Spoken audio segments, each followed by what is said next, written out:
Imagine pitching this business plan to a bank in 1983. We're going to build a store, and it's going to look like a warehouse. No decoration, no customer service desk. We're going to sell maybe 4,000 products, while Walmart sells 100,000. We'll lose money on almost everything we sell, but here's the best part. Customers have to pay us just for the privilege of shopping here. You would be laughed out of the room. Every retail expert in America would call you insane. And yet, Costco became one of the most dominant, most profitable, most beloved retailers in human history. This wasn't insanity, this was orthodoxy obliteration. Hello, I'm Todd Hagopian, the original stagnation assassin. Today, we're opening the vault on Costco's 1983 founding. The warehouse club model that violated almost every rule of retail and conquered an industry. To see if this was a strategic slaughter or a stagnation suicide. When every sacred cow in your industry needs to die, sometimes you need to build the slaughterhouse. Let's look at the stagnation score. The pre-Costco retail landscape stagnation score, 8 out of 10 for corporate cancer. American retail in the early 1980s was a monument to mediocre margins and manipulative markup. Department stores marked goods up 50 to 100%.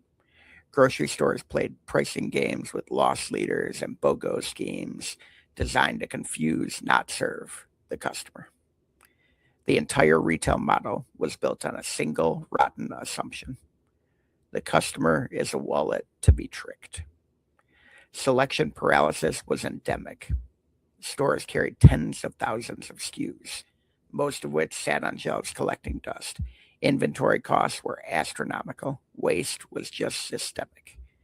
The industry had optimized for revenue, not for value. And that's the kind of corporate cancer that's terminal. You just don't know it yet. Let's look at the tactical audit. Costco's model is the most elegant application of the 80-20 matrix of profitability that I've ever analyzed. And I don't use the word elegant very often. Here's the matrix in action. While traditional retailers carried 30,000 to 100,000 SKUs, Costco carried roughly 4,000. They identified the vital few products in every category, the ones that actually drive value and customer satisfaction, and they eliminated everything else. The vampire many, the slow-moving, high-margin, shelf space wasting products that traditional retailers clung to, were executed on site. But here's the genius layer. Costco flipped the profit model. They capped markups at 14 to 15%, sometimes selling at cost. They made their real profit on membership fees. Let that sink in. They made money from loyalty, not from markup. They turned the retail model inside out. The membership fee created predictable and recurring revenue that stabilized cash flow regardless of seasonal fluctuations. While traditional retailers lived and died by holiday seasons and Black Friday, Costco had built a revenue floor built into its model. The limited SKU strategy meant standardized operations. Fewer products means simpler logistics, faster inventory turnover, better supplier negotiations, and lower labor costs per unit. Every store looked exactly the same. Every process was replicable. Costco turned retail into a system. Once that model was standardized, scaling was almost mechanical. New warehouse, same 4,000 SKUs, same layout, same operations manual. Costco could open stores at a pace that would cripple a traditional retailer trying to customize each location. At the Orthodoxy smashing, Jim Sinegal, Costco's co-founder, destroyed every sacred cow in retail. Paid employees above industry average, heresy. Refused to mark up more than 14%, suicide, according to Wall Street. Made the store deliberately ugly, because a pretty store means you're paying for decoration, not product. Every decision was designed around a single ruthless principle: deliver maximum value to the member. Everything else was just noise. But let's look at the hindsight homicide. Costco's hindsight homicide, e-commerce lethargy. For a company that was so brilliant at orthodoxy smashing in physical retail, Costco was painfully slow to embrace digital. Their website for years was clunky, limited, felt like an afterthought because it was an afterthought. While Amazon was rewriting the rules of retail online, Costco's leadership clung to the orthodoxy that the warehouse experience couldn't be replicated digitally. They eventually improved, but the delay cost them dearly. The irony is devastating. A company built on smashing orthodoxies became captured by its own orthodoxy. This happens a lot. That the physical warehouse model was sacred.